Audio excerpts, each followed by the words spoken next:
চৰকাৰখনৰ বিত্তীয় অৱস্থা অতি সংকটজনক। ৰাজভঁৰাল প্ৰায় শূন্য। লোন লৈ চৰকাৰ চলি আছে। আৰু অলপ দিনৰ আগতে আপোনালোকে জানে যে ইলেক্ট্ৰিচিটি বিল কিমান বাৰ বঢ়াইছে। হিমন্ত বিশ্ব শৰ্মা ডাঙৰীয়া মুখ্যমন্ত্ৰী হোৱাৰ পিছত এতিয়ালৈকে 7 বাৰতকৈ বেছি ইলেক্ট্ৰিচিটি বিল বঢ়াইছে।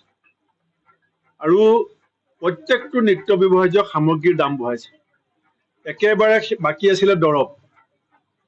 এতিয়া প্ৰকৃতাৰ্থত চৰকাৰী হস্পিটেলত এজন যদি ৰোগী যায়, তেওঁক যিমান দৰৱৰ প্ৰয়োজন হয় তাৰ 20-30% দৰৱে চৰকাৰী হস্পিটেলে যোগান দিব পাৰে। তাৰ বাকীখিনি দৰৱ আপুনি নিশ্চয় আমাৰ কাৰোবাৰ পৰিয়ালত তেনেকুৱা অভিজ্ঞতা আছে যে চিকিৎসকে চৰকাৰী হস্পিটেলত যিখন প্ৰেছক্ৰিপশ্যন দিব তাৰ 20%-30%তকৈ বেছি দৰৱ আপুনি চিকিৎসালয়ত নাপায়, ফাৰ্মাচীৰ পৰা আপুনি কিনিব লাগে। এতিয়া যিকেইটা ন্যূনতম দৰৱ চৰকাৰী হস্পিটেলত আছিলে তাৰো খৰচ বঢ়াই দিলে। গতিকে চৰকাৰে অৰুণোদয় 1200 টকাটো দি আওপকীয়াকৈ এই সাধাৰণ মানুহখিনিক অৰুণোদয় পইচাটো যাতে অতি শীঘ্ৰে মাহে মাহে ঘূৰাই দিয়ে, তাৰ কাৰণে যিটো চৰকাৰৰ পৰিকল্পনা বা ষড়যন্ত্ৰ বুলি আপুনি ক'ব পাৰে, সেইটো চৰকাৰে কৰি আছে। কাৰণ এতিয়া চৰকাৰৰ আগত কোনো উপায় নাই। কেন্দ্ৰীয় চৰকাৰৰ বাজেট আপুনি দেখিলে, অসমে কি পালে, বিহাৰে কি পালে, অন্ধ্ৰপ্ৰদেশে কি পালে।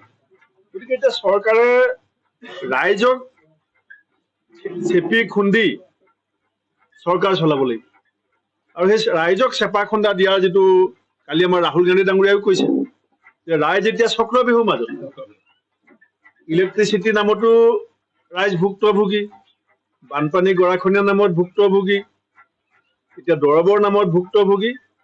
আৰু চৰকাৰৰ উত্তৰ কি? অৰুণোদয় পাই আছে।